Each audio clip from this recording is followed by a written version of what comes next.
ஒழுக்கம்தான் உண்மையான பாதுகாப்பு. குறள் 57. சிறை காக்கும் காப்பவன் செய்யும் மகளிர். நிறைகாக்கும் காப்பே தலை. தமிழ் பொருள். பெண்களை வெளிப்புறமாக காக்கும் பாதுகாப்பு பயனில்லை, அவர்களின் ஒழுக்கமே சிறந்த பாதுகாப்பு. எளிய விளக்கம். ஒருவரை வெளியிலிருந்து காப்பது விட அவர்களின் நல்ல பண்பும் ஒழுக்கமும் அவர்களை பாதுகாக்கும்.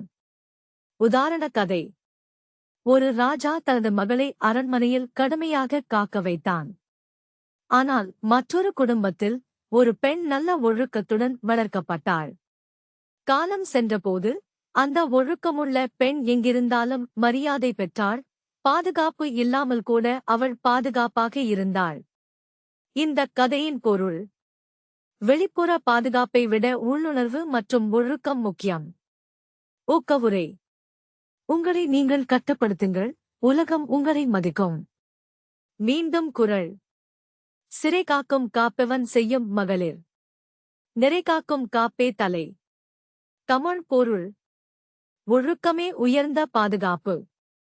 இந்த குறளை முழுமையாக புரிந்து கொள்ள விளக்கத்தில் உள்ள இணைப்பை பார்க்கவும். நன்றி. Please subscribe.